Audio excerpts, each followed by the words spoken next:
मिन्हा खलक़नाकुम व फीहा नुईदुकुम व मिन्हा नुखरिजुकुम तारतन उखरा।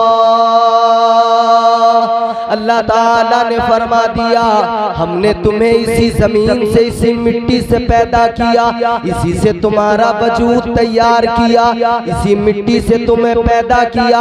अल्लाह ताला ने मजीद फरमाया, वापस तुम्हें इसी में मिला दिया जाएगा, इसी मिट्टी के नीचे दबा दिया जाएगा, इसी में तुम्हें दफन कर दिया जाएगा। मजीद अल्लाह ने फरमाया, फिर वापस वो दिन भी आएगा, हश्र कायम होगी, फिर इसी से वापस उठाया जाएगा, दोबारा इसी से उठाकर मैदान महशर में हिसाबो किताब होगा। अल्लाह के सामने सारी इंसानियत खड़ी होगी, अव्वलीनो आखरीन खड़े होंगे। मेरे मुस्तफा करीम ने फरमाया, सारी इंसानियत को जमा किया जाएगा, अल्लाह ताला हिसाब लेगा, मीज़ान अमल पर अमाल तोले जाएंगे। हर किसी की छोटी से छोटी नेकी भी सामने होगी, छोटे से छोटा गुनाह भी सामने होगा। अल्लाह ताला हिसाब लेगा, परवरदिगारे आलम हिसाब लेगा। याद रखना, 3 मरहले जिंदगी के हैं, ये 3 मरहले हैं। पहला मरहला है, इंसान दुनिया में आता है, अपनी जिंदगी को गुजारता है। अब इंसान तय करे कि इस मरहले में जिसमें वो परदेसी बन के आया है, मुसाफिर बन के आया है, ये जिंदगी बड़ी मुख्तसर सी जिंदगी है, ये बड़ी छोटी सी जिंदगी है। इंसान इसमें परदेसी बन के आता है। परदेसी, एक दिन आखिर दुनिया को छोड़ के जाना है, इस देश से उसी देश पलट के जाना है, जो अपनी असली मंजिल है, जो अपना असली ठिकाना है, उसी जगह पे वापस जाना है। अब ये तुम्हारा मेरा काम है, इस पहले मरहले में अपनी जिंदगी को कैसे गुजारे, उसका करीना क्या हो, उसका पैमाना क्या हो, किस जाविये पे जिंदगी गुजरे।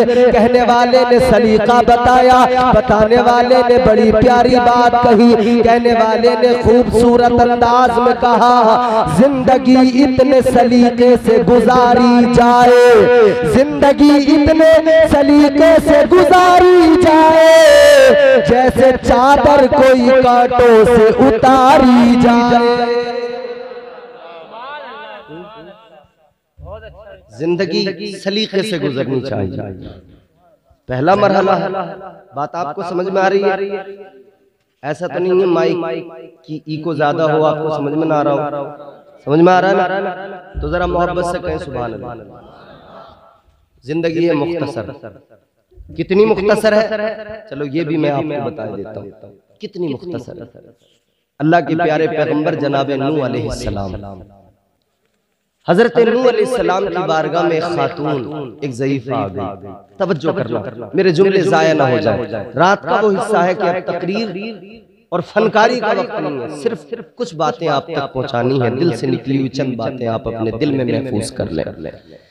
बरगे हिना पे लिखता हूँ मैं दर्द दिल की बात, शायद के रफ्ता रफ्ता लगे दिल रुबा के हाथ। अंदाज़े बयां गर्चे बहुत शौक नहीं है, शायद के तेरे दिल में उतर जाए मेरी बात। एक एक लफ्ज आप तवज्जो से सुने। अल्लाह ताला ने तुम्हें और मुझे दुनिया में भेजा है, जिंदगी अता फरमाई है। ऐ लोगों, इस जिंदगी की हकीकत क्या है, इस जिंदगी को जरा समझो।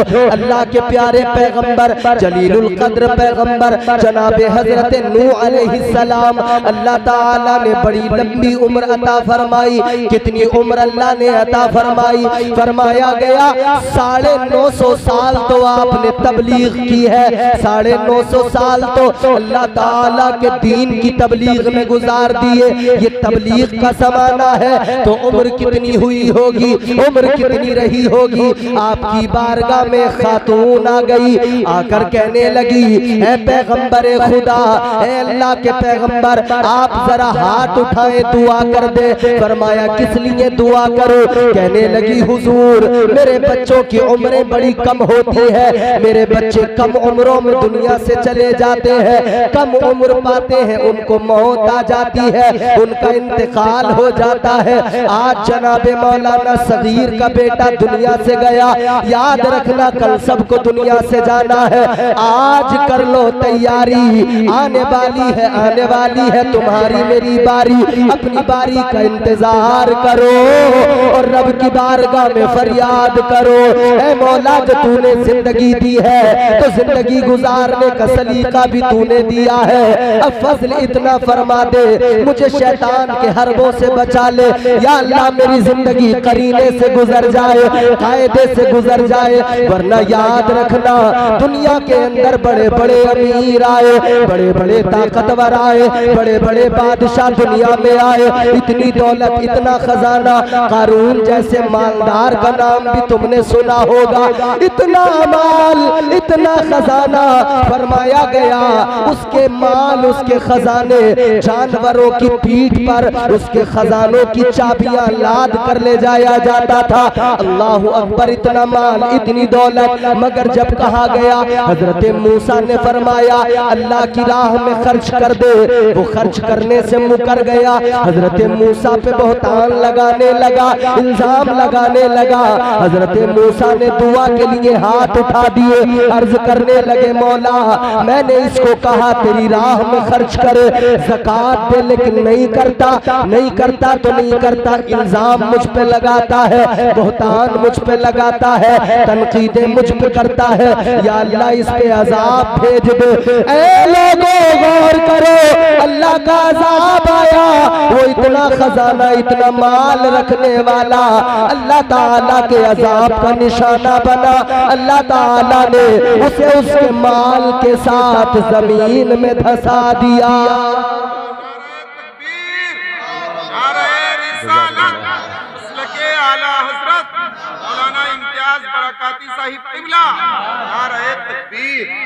अल्लाह ने माशाअल्लाह मौलाना मिंजार साहब आ गए, बड़ी उम्दा निजामत इन्होंने की, बड़े बड़े अच्छे शेर सुनाए। अल्लाह ताला जब उसका अजाब आता है ना फिर खैर नहीं। तुमने देखा नहीं उन कौमों का हाल, अल्लाह ने कारून को ऐसी जमीन में धंसा दिया माल के साथ। उलमा फरमाते हैं कयामत तक वो यूं ही जमीन में धंसता रहेगा, धंसता रहेगा, धंसता रहेगा, जमीन के अंदर ही जाता रहेगा। अभी आपने देखा ना जलजला आया नेपाल में, इमारतें गिर गई, जमीन फटती है, जमीन हिलती है, ऐसे हिलती है जमीन, इतनी मजबूत, इतनी सख्त, इतनी ठोस है जमीन, मगर जब जलजला आता है ना ये पहाड़ ये बिखरने लगते हैं। ऊंची ऊंची इमारतें जमीन में अंदर धंस जाती हैं। ये जलजले इतने खतरनाक, तुर्की में आया था जलजला, तबाही ही तबाही थी, हर तरफ तबाही के वो मनाजिर दुनिया ने देखे नहीं। दिए से लोग कभी तूफा से ताकत छीन लेता है, वो जालिम बादशाहों से हुकूमत छीन लेता है। अल्लाह ताला सबसे बड़ा ताकत वाला, दिए से लोग कभी तूफान से ताकत छीन लेता है, वो जालिम बादशाहों से हुकूमत छीन लेता है। वो अपने नेक बंदों को कभी रुसवा नहीं करता, मगर भटके हुए लोगों से जन्नत छीन लेता है। भटके हुओं की खैर नहीं है फिर, मगर नेक बंदों को अल्लाह कभी रुसवा नहीं करता। जिंदगी बड़ी जलजले तो अभी और भी देखने भाई, अल्लाह ने कुरान में वाज़ेह फरमा दिया। परवरदिगार ने फरमाया इज़ा ज़ुल्ज़िलतिल अर्दु ज़िल्ज़ालहा,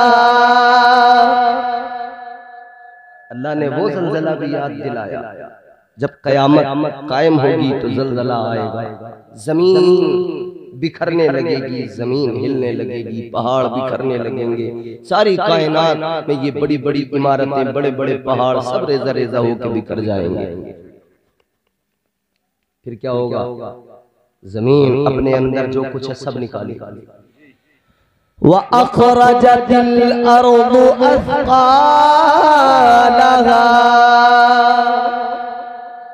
जमीन उसके अंदर जो कुछ है सब निकाल देगी, खजाने निकलेंगे, सब कुछ निकलेगा, लोग देखेंगे। तफसीर पढ़िए, फरमाया कि जब जमीन के अंदर से खजाने निकलेंगे, माल निकलेगा, जमीन सब फेंकेगी और जो कुछ उसके अंदर है वो मुर्दे भी बाहर निकल के आएंगे, सब तहस नहस होगा। कोई चोर था तो देख के कहेगा यही माल था जिसके लिए मैंने चोरी की। कोई कातिल था तो कहेगा यही माल था मैंने जिसके लिए कत्ल किया था। सब याद आएगा, कहेंगे इस माल की क्या हैसियत है, तो तैयारी करो। जाने वाला दुनिया से चला जाता है मगर हमें पैगाम दे के जाता है। वो औरत आई आके कहने लगी हुजूर दुआ कर दें, आप अल्लाह के पैगंबर हैं, नबी खुदा हैं, मेरे बच्चों की उम्र ज्यादा नहीं होती, कम उम्र में दुनिया से चले जाते हैं। इनका बेटा 15-16 साल का दुनिया से चला गया। कितनी कम उम्र थी ना, 15-16 साल की उम्र, बड़ी मुख्तसर सी उम्र, छोटी सी। मगर सुनो वो औरत कहती है मेरे बच्चे कम उम्र में चले जाते हैं। हजरत नूह अलैहिस्सलाम ने फरमाया कितनी उम्र में जाते हैं? ताजदारे मदीना के आशिकों गौर करो, हजरत नूह अलैहिस्सलाम ने फरमाया ए खातून, ए ज़ईफ़ा, जरा बता तेरे बच्चे कितनी उम्र में मर जाते हैं, कितनी उम्र में चले जाते हैं? कहने लगी है पैगंबरे खुदा, कोई मेरा बच्चा 100 साल की उम्र में मर जाता है, कोई मेरा बच्चा 200 साल की उम्र में मर जाता है। कहती है इतनी कम उम्र होती है दुनिया से चले जाते हैं। 100 साल 200 साल की उम्र कह रही है इतनी कम उम्र में चले जाते हैं। हमारी कितनी हो रही है भैया? ले दे के 60-70, कोई 80 के ऊपर निकलता है। इतनी मुख्तसर हमारी उम्र। वो कहती है 100 साल 200 साल, कहती है बड़ी कम उम्र होती है दुनिया से चले जाते। हजरत नूह अलैहिस्सलाम ने फरमाया ए खातून, तू कहती है तेरे बच्चे 100 साल 200 साल में जाते हैं, कहती है बड़ी छोटी उम्र पाते हैं, बड़ी मुख्तसर सी उम्र। हजरत नूह अलैहिस्सलाम ने फरमाया मैं तुझे एक उम्मत के बारे में बताऊं, आने वाले जमाने में लोग ऐसे भी होंगे, आखिरी उम्मत ऐसी होगी कि उनकी उम्रें बड़ी मुख्तसर होंगी। कहने लगी कितनी मुख्तसर? आपने फरमाया उनकी उम्रें 50, 60, 70 साल, मुश्किल से कोई 100 साल की उम्र पाएगा। वो जमाना भी आएगा इतनी कम उम्र में लोग दुनिया से चले जाएंगे, इतनी कम उम्र में लोगों के इंतकाल हो जाएंगे। इतना सुना तो वो खातून कहने लगी ऐ पैगंबरे खुदा, वो जो लोग होंगे जिन्हें 50, 60 साल की जिंदगी मिलेगी, जिन्हें मुश्किल से 100 साल की जिंदगी मिलेगी, इतनी कम उम्र पाएंगे। कहने लगी मुझे लगता है इतनी कम उम्र में वो कुछ भी नहीं कर पाएंगे, न घर बना पाएंगे, न जमीनें खरीद पाएंगे, न इमारतें बना पाएंगे, न दुनिया में कुछ कर पाएंगे। जैसे ही हजरत नूह अलैहिस्सलाम ने सुना, आपने फरमाया ओ खातून सुन ले, वो जो कम उम्रें पाएंगे, कम उम्रें जरूर होंगी मगर घर ऐसे बनाएंगे उनसे पहले किसी ने बनाए नहीं होंगे, जमीनें इतनी खरीदेंगे उनसे पहले किसी ने खरीदी न होगी, दुनियादार इतने बड़े होंगे दुनियादारी में घिर जाएंगे।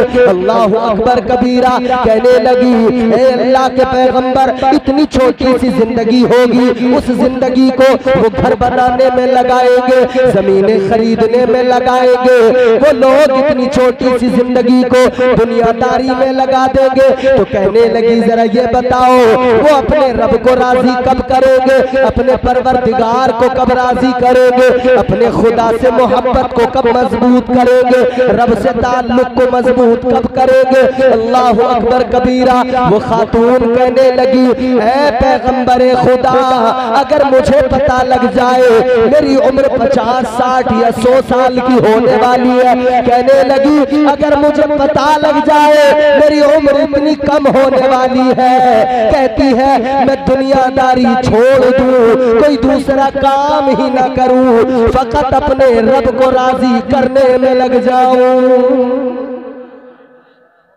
इतनी छोटी उम्रें होंगी, उसमें भी जमीनें, मकान, घर, बिल्डिंग, इमारत। और यही तो बात है वो महल जो आज हम बना रहे हैं हमसे पहले किसी ने नहीं बनाए। वो इमारतें जो आज हम तैयार कर रहे हैं हमसे पहले किसी ने तैयार नहीं की थी। टेक्नोलॉजी, तरक्की, हम तरक्की की बात करते हैं, टेक्नोलॉजी की बात करते हैं। हम दुनिया और साइंस और इन सब चीजों पे इस दर्जा एतबार करते हैं कि हमने कुरान को फकत अपनी ताकों में सजा के रख दिया। हमारी कौम ने सोच लिया कोई मरेगा तब कुरान पढ़ेंगे, किसी का दम निकलता होगा तब सूरह यासीन की तिलावत करेंगे, कोई बीमार होगा तब उस पे कुरान पढ़ के दम करेंगे। हमने समझ लिया कहीं कुरान खानी होगी घर में बरकत के लिए तब हम कुरान पढ़ेंगे। जब हमारे यहाँ कोई 40वां आएगा तब हम कुरान पढ़ेंगे। जब हमारे यहाँ कोई 20वां 10वां होगा तब हम कुरान की तिलावत करेंगे। लेकिन मेरे अजीजों, कुरान इसलिए नहीं था कि फकत 40वें में पढ़ा जाए, कुरान इसलिए नहीं था कि फकत इसे किसी के मरने पे पढ़ा जाए, कुरान इसलिए नहीं था कि फकत कुरान मजीद को किसी बीमार पर दम करने के लिए पढ़ा जाए। ना ना मेरे अजीजों, कुरान इसलिए नहीं था, कुरान तो इसलिए था ऐ मुसलमान कुरान मिला है, दस्तूर हयात है, तेरी कामयाबी का राज इसी में है। तो कुरान पढ़ेगा तू कामयाब हो जाएगा। कुरान पढ़कर समझ ले तुझे सैकड़ों हजारों करोड़ों मोती कुरान अता करेगा। कुरान तुझे तरक्की भी देगा, कुरान तुझे दुनिया में भी कामयाब करेगा। तू टेक्नोलॉजी की बात करता है, कुरान तेरे लिए राह हमवार कर देगा। बदकिस्मती है तुम्हारी मेरी, इस कौम की बदनसीबी है, हमने कुरान ताकों में रख दिया और यहूदियों ने कुरान को उठा लिया। उन्होंने फायदे के लिए कुरान पढ़ा, उन्हें फायदा जरूर पहुंचा है। ईसाइयों ने कुरान उठाया, अपना फायदा कुरान में ढूंढने लगे, कुरान ने उन्हें फायदा पहुंचा दिया। ऐ लोगों गौर करो, अगर काफिर, अगर गैर मुस्लिम, अगर यहूदो नसारा कुरान को अपने फायदे के लिए पढ़ने लगे, जब उन्हें फायदा कुरान पहुंचा दे, तुम और हम तो कुरान पर ईमान रखते हैं, हम और आप तो कुरान के मानने वाले हैं। खुदा की कसम, अगर हम कुरान की तिलावत करें, कुरान को पढ़े, कुरान को समझे, अल्लाह की कसम हम दुनिया में सबसे ज्यादा तरक्की वाली कौम बन जाएंगे, सबसे ज्यादा तरक्की याफ्ता हम होंगे। हमसे बढ़कर दुनिया में कोई तरक्की करने वाला नहीं होगा। और कल हमारी तारीख ने बताया, जब लोग बकरियां चराते थे, जब लोग इन्हीं कामों पे रहते थे, किसी को शऊर नहीं था, सलीका नहीं था, तब कुरान पढ़ने वालों ने दुनिया को सलीका भी दिया, शऊर भी दिया और दुनिया को तरक्की से हमकिनार किया। दुनिया को साइंस भी सिखाया, दुनिया को साइंटिस्ट बन के भी दिखाया। कुरान पढ़ने वाले इतने बड़े बड़े साइंटिस्ट गुजरे हैं मेरे अजीजों। उन कुरान पढ़ने वालों ने, अगर तुम्हारे मेरे दरमियान आज ये मशीनें आ गई हैं, ये मशीनें आज जो तुम्हारे मेरे दरमियान है, ये मशीनें कैसे बनी है? इन मशीनों को बनाने के लिए रिसर्च तो किया गया है, मगर सुनो सुनो, 1400 साल पुरानी तारीख उठा के देखो, सहाबा ने कुरान से ये नतीजे पहले ही निकाल के दे दिए थे, ये मोती पहले ही निकाल के दे दिए थे। अल्लाह अकबर, बड़े साइंसदान गुजरे जिन्होंने कुरान पढ़ा, कुरान ने उन्हें साइंस सिखाया। आज फलकियात की बात होती है, आज जमीन की बात होती है, जमीन के राज कितने हैं, फलकियात की बात करने वाले, चांद सूरज पे जाने वाले, चांद सूरज की बातें करने वाले, फलकियात की बातें करने वाले और जमीन को और आसमान को अपने रिसर्च के जरिए इसके तमाम तर अलामतों को, निशानियों को जाहिर करने वाले, इसके पोशीदा राज खोलने वाले खुदा की कसम आज खोल रहे हैं। और कुरान ने जमीन और आसमान के राज 1400 साल पहले खोल के रख दिए। नारे तकबीर, नारे रिसालत, अल्लामा इम्तियाज बरकाती साहिब क़िबला मसलके आला हजरत, नारे तकबीर। मगर सुनो, हमने कुरान ताकों में रख दिया। वो एक शायर ने इसीलिए कहा ना सामान तिजारत मेरा ईमान नहीं है।